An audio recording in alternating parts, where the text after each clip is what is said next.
प्यारे बच्चों, आप सभी का एक बार फिर से हमारे YouTube चैनल कैरियर कोचिंग में मोस्ट वेलकम है। बहुत बहुत स्वागत है। तो आइए, आज हम लोग का ये तीसरा डे है फिजिक्स क्लास का। आज तीसरा क्लास है। 2 क्लास मैं आपको बता चुका हूं और दोनों क्लास में मैंने प्रकाश को ही समझाया था, बताया ही था कि इस चैप्टर का नाम है प्रकाश का परावर्तन, जो कि बहुत इंपॉर्टेंट चैप्टर है। और इस चैप्टर के बिना आप फिजिक्स के अधूरे ज्ञान हासिल करने वाले होंगे। यदि ये चैप्टर आपका कंप्लीट नहीं है तो भौतिकी विज्ञान अर्थात फिजिक्स का कोई जानकारी आपके पास नहीं रह जाएगा। तो मैंने बताया था कि इस चैप्टर में 2 ही टॉपिक हमें पढ़ना है, प्रकाश और परावर्तन। तो चूंकि प्रकाश में अगले 2 वीडियो में कंप्लीट किया था, प्रकाश बता दिया हूं, और आज मैं आपको बताऊंगा परावर्तन। प्रकाश का परावर्तन। ये परावर्तन है क्या, इसको समझिए।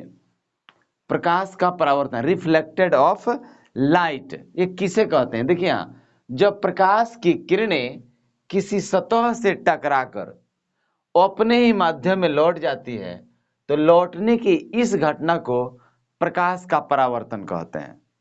कहते हैं ना, आप वहां खड़े हैं और यहां इस बोर्ड पर लिखे हुए सारे अक्षरों को आप पढ़ पा रहे हैं। इसका रीजन क्या है? क्यों आप पढ़ ले रहे हैं? अरे यार, यही तो प्रकाश का परावर्तन है कि यहां प्रकाश आई, बोर्ड पर टकराई, और टकराने के बाद क्या ये तो अपारदर्शक है, बोर्ड के उस पार नहीं जा पाएगा। यहां से फिर लौटा और जाकर आपके आंखों तक टकराया, तब ना आप इसे देख लिए। यह तो प्रकाश का बस समझिए। आप प्रत्येक दिन रोज रोज तो प्रकाश के परावर्तन से संबंधित कई क्रियाकलाप करते हैं, बट यू नहीं समझते हैं क्या है परावर्तन। ये आपको समझने में तकलीफ होती है। क्रिकेट खेलते होंगे आप, हाथ में बल्ला लिए हैं, उधर से जो गेंदबाज है बॉल को फेंकेगा, बॉल को फेंकते ही आपके बैट से उस बॉल को आप क्या कीजिएगा? मारिएगा, टकराएगा। टकराने के बाद जिस दिशा में आप अपना बल्ला घुमाइएगा वो बॉल उधर ही भागेगा, या सीधा मारिए, कवर ड्राइव कीजिए, वो सीधा निकलेगा आगे की ओर। ये क्या है? यही तो प्रकाश का परावर्तन है। वो बॉल का परावर्तन हो गया। कौन सी का बॉल का? आप एक गेंद ले लीजिए, फिर किसी दीवार पर मारिए, आएगा आपके हाथ में, फिर मारिए, फिर आएगा आपके हाथ में, फिर मारिए, फिर आएगा आपके हाथ में। ये प्रक्रिया आप हमेशा करते हैं। यही तो प्रकाश का परावर्तन है। आगे बॉल का परावर्तन। लेकिन ये क्रिया जब प्रकाश के द्वारा होती है तो प्रकाश का परावर्तन हो गया। प्रकाश आया, दीवार पर टकराया, टकराने के बाद फिर से लौटा, तो परावर्तन हुआ। क्लिक कंफर्म हो गया ना? कहीं से कोई डाउट नहीं होना चाहिए। ये प्रकाश का परावर्तन क्लियर। फिर आपका एक प्रश्न आएगा कि प्रकृति के आधार पर क्या कहते हैं, परावर्तक सतह को कितने भागों में बांटा गया है? प्रकृति के आधार पर परावर्तक सतह को कितने भागों में बांटा गया है? तो 2 भाग में। कितने भाग में? 2 भाग में। अर्थात प्रकाश का परावर्तन 2 तरह से होता है, एक नियमित और एक अनियमित। ये 2 तरह से होता है। अब प्रश्न आएगा कि नियमित प्रकाश क्या है? प्रश्न आएगा कि नियमित प्रकाश किसे कहते हैं? क्या लिखिएगा? तो ध्यान दीजिएगा, वैसा परावर्तन जिसमें किसी चिकनी या चमकीली सतह से प्रकाश टकराकर उसी माध्यम में लौट जाता है। तो लौटने की यह घटना क्या कहते हैं? नियमित परावर्तन कहते हैं। यहां देखिए, चित्र पर मैं आपको समझा दे रहा हूं।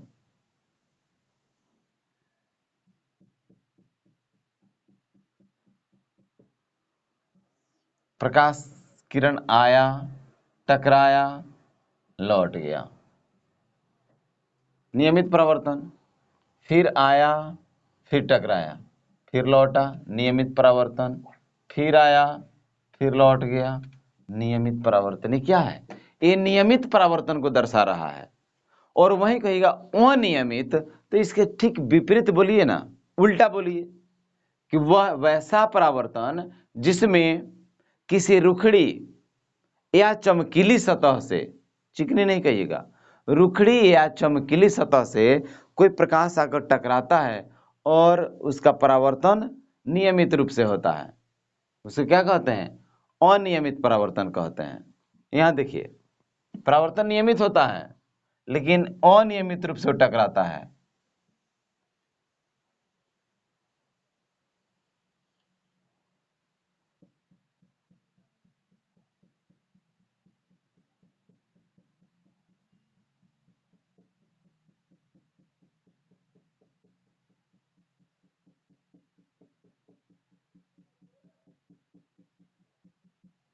पेंट कर दिए, ये रुखड़ा सतह हो गया। यहाँ देखिए, प्रकाश आया, टकराया, लौट गया, आया, लौट गया, कोई नियमित परावर्तन नहीं होगा इसमें।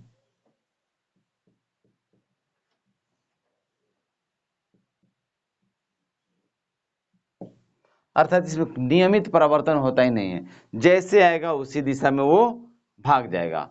ये जब भी कब तक कहाँ टकराएगा? रुखड़ी सतह पर। तो ये हो गया आपका अनियमित परावर्तन। ठीक है, अब सबसे महत्वपूर्ण पॉइंट आपका इसमें बच रहा है, ये परावर्तक सतह। आप परावर्तन तो समझ लिए, परावर्तन में कोई दिक्कत नहीं ना है कि हमने किसी वस्तु को आगे फेंका, टकराया, रिटर्न आ गया, वो क्या है? परावर्तन है। लेकिन अब हम समझेंगे परावर्तक सतह, ये सतह किसे कहते हैं। ठीक है, आइए सतह को समझते हैं। कुछ महत्वपूर्ण बिंदुओं पर चर्चा करेंगे और एकदम क्लियर होकर आपको बताना शुरू कर देंगे। चूंकि ये साइंस पढ़ा रहे हैं और वो भी आप कैरियर कोचिंग पर पढ़ रहे हैं, तो कहीं से भी ऐसा नहीं होना चाहिए कि पढ़ने के बाद और फिर आप बैठकर उसको याद करें, ऐसा नहीं होना चाहिए। आपको क्लास में ही आज कंप्लीट कराएंगे, दोबारा पढ़ने का मौका नहीं देंगे आपको। यहाँ देखिए 1 2 3 4 5 6 7, इन 7 बिंदुओं पर अब चर्चा करते हैं, जो कि परीक्षा के दृष्टिकोण से बड़ा ही वीवीआई, ऑब्जेक्टिव कहिए या सब्जेक्टिव कहिए, दोनों दृष्टिकोण से बड़ा ही इंपॉर्टेंट है। परावर्तक सतह ये क्या है? परावर्तक सतह क्या है?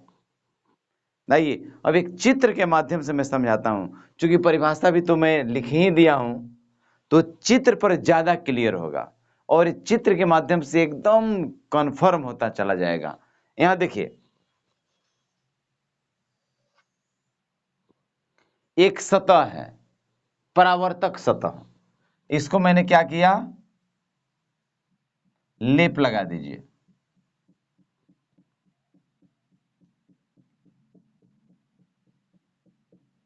अब पूछिए कि लेप क्यों लगा दिए? तो इसको अपारदर्शी हम बना दिए हैं।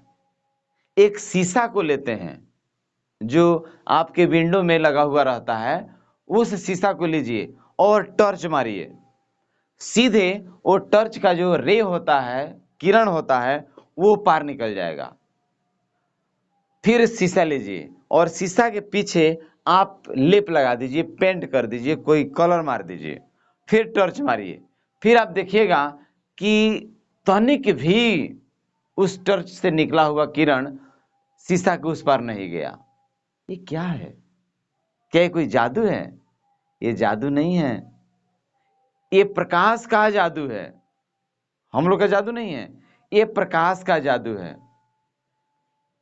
घर में दरवाजे, दीवार ऐसे क्यों बनाए जाते हैं? आपसे कह दिया जाए कि दीवार में जाकर टप कर बाहर निकल जाइए, आप निकल सकते हैं? नहीं निकलिएगा। दरवाजे से होकर निकल जाइए, यदि गेट नहीं लगा हुआ है तो आप आराम से निकल जाइएगा, यदि गेट खुला है तो ये बंद गेट कर दिए हम, जो लेप लगाए हैं वो गेटवा को बंद कर दिए। जे लेप नहीं लगा था वो क्या था? लेप नहीं लगा था, वो ओपन दरवाजा था, और लेप लगते ही बंद हो गया। ठीक है, अब यहां समझिए, पहला है परावर्तक सतह। जिस सतह से, समझिए अभी, जिस सतह पर प्रकाश की किरणें टकराकर अपने ही माध्यम में लौट जाती है, उस सतह को परावर्तक सतह कहते हैं। हम सतह यहां से लेकर, थोड़ा और बड़ा कर दीजिए, ये सब यहां से लेकर यहां तक ये टोटल सतह है। इसको आप कह सकते हैं, क्या नाम दे दूं, परावर्तक सतह।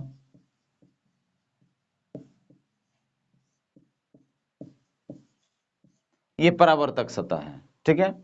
अब आ जाइए आपतित किरण। आगे पहले आपतन बिंदु समझा दूं, समझिए, किरण ही समझिए, आपतित किरण।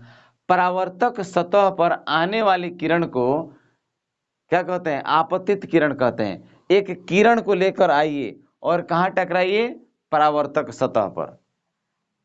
एक किरण आया और आकर इस परावर्तक सतह पर टकरा गया। क्लियर। तो आने वाला यह किरण क्या कहलाएगा, आपतित किरण। आपतित आ रहा है, अपर दूसरे ओर, आवर्तित परावर्तित जा रहा है, ठीक है। यहाँ तो आपतित किरण, परावर्तक सतह पर आने वाली किरण को आपतित किरण कहते हैं। ये आपतित किरण समझ गए, कहीं कोई दिक्कत नहीं है, ठीक है। अब देखिए, जब आकर परावर्तक सतह पर टकराया तो क्या पूरा सतह छेक लिया वो किरण? इतना विशाल था कि पूरा सतह पर आकर फैल गया? नहीं, किरण फैलता नहीं है, किसी एक निश्चित बिंदु पर टकराता है, और वो एक निश्चित बिंदु है ये, जहां ये आकर टकराया, ठीक है। आकर टकराया और टकराने के बाद फिर पुनः क्या हुआ, लौटा। तो लौटने की घटना फिर हम चर्चा करेंगे, लेकिन पहले जाने इस बिंदु को क्या कहेंगे। यही तो बिंदु है ये, आपतन बिंदु। क्या है, आपतन बिंदु, नाम दे ही दे रहे हैं अभी।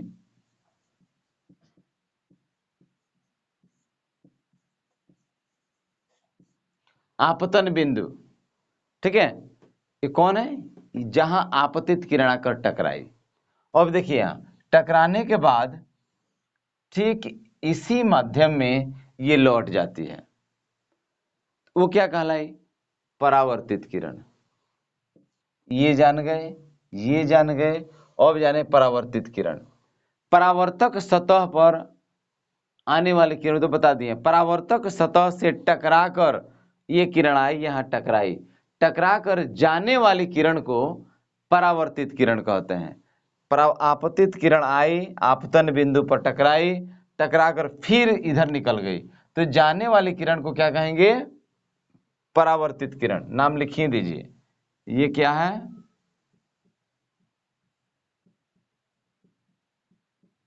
आपतित किरण। ये क्या है,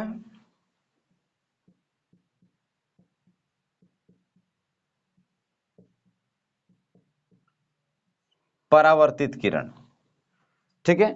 अब ये दोनों किरणों के मध्य में, बीच में एक हम लंब खींच देते हैं, खींच दें।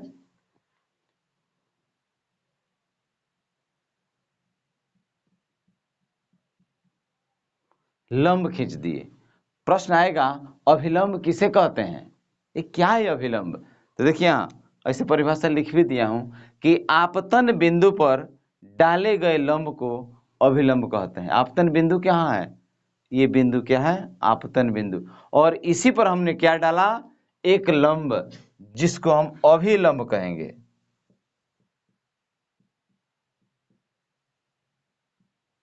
अभिलंब कह दिए, ठीक है। अब प्रश्न देखिए, यहां अभिलंब हो गया। अब प्रश्न, आपतन बिंदु भी हो गया। अब आपतन कोण, इसको समझते हैं। आपतन कोण किसे कहते हैं? जब आपतित किरण और अभिलंब के बीच में, ध्यान दीजिएगा, एक कोण बनता है, कोण बनता है। फिर अभिलंब और परावर्तित किरण के बीच में एक कोण बनता है। अब इसको सूचित करते हैं कौन सी से, आई से। इसको सूचित करते हैं आर से। आखिर आर ही क्यों, आई ही क्यों? क्या भाई, वो ही 12 का।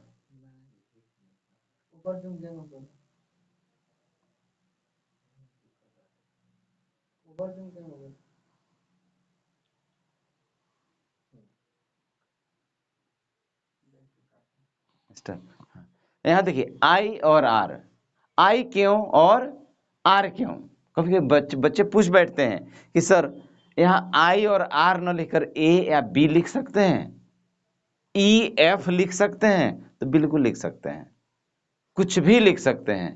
वो तो डिनोट्स करना है यार हमको कि वो कौन है, डिनोट कर दिए हो गया। लेकिन उसका भी एक निश्चित क्राइटेरिया होता है कि मैं क्यों ए लिखूं, क्यों बी लिखूं। हमने यहाँ आई इसलिए लिखा कि यहाँ देखिए ये आपतन कोण है, इसको अंग्रेजी में कहते हैं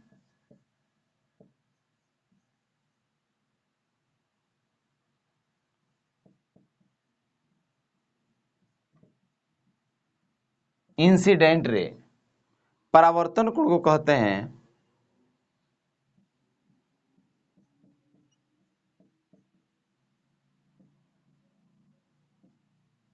रिफ्लेक्टेड रे।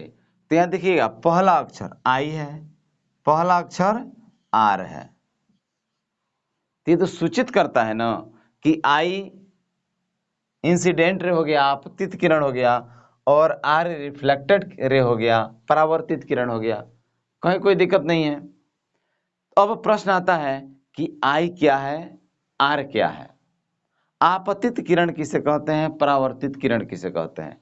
तो ध्यान दीजिएगा, आपतित किरण, आपतित किरण और अभिलंब, अभिलंब यही ना है, ये दोनों के बीच में एक कोण बनता है जिस कोण को आपतित किरण कहते हैं, सॉरी आपतन कोण कहते हैं। इस कोण को आई अक्षर द्वारा सूचित किया जाता है। यहां तक कोई दिक्कत? अब प्रश्न आएगा परावर्तित किरण। परावर्तित किरण किसे कहते हैं? तो ध्यान दीजिएगा, परावर्तित किरण और अभिलंब, यही ना हुआ, परावर्तित किरण और अभिलंब के बीच में एक कोण बनता है जिस कोण को क्या कहते हैं, परावर्तन कोण कहते हैं। क्या कहते हैं, परावर्तन कोण। और इसको कौन सी से, तो आर द्वारा सूचित किया जाता है। ये हमारा 1 2 3 4 5 6 7, ये 7 पॉइंट अभी कंप्लीट हुआ केवल एक फिगर से, क्या? और ऐसे ऐसे अभी अनेक है, जैसे विचलन कोण है। तो आज हम यहीं पे समाप्त करते हैं, लेकिन जो इसके बाद वाला क्लास होने वाला है डे 4, आप निश्चित रूप से अधूरा नहीं रहिएगा, उसको जरूर, क्योंकि प्रकाश के परावर्तन में सबसे महत्वपूर्ण क्या कहते हैं टॉपिक होता है दर्पण, मिरर। तो दर्पण को, प्रतिबिंब को, इस सारे टॉपिकों को अगले वीडियो में फिर हम जानेंगे। उससे पहले यदि आप नए विद्यार्थी हैं, नए स्टूडेंट हैं 2024 बैच वाले, तो हमारी कक्षा से जितना जल्दी हो सके आप जुड़ जाइए। कक्षा से जुड़ने के लिए सबसे पहले आपको चैनल से जुड़ना होगा। चैनल को सब्सक्राइब कर और प्रत्येक वीडियो को निश्चित रूप से, नियमित रूप से आप देखिए। बोर्ड की परीक्षा में निश्चित रूप से केवल आप सफल ही नहीं होंगे, आपको मुझे टॉपर बनाना है। ठीक है, तो चलिए एडवांस में best of luck, good bye.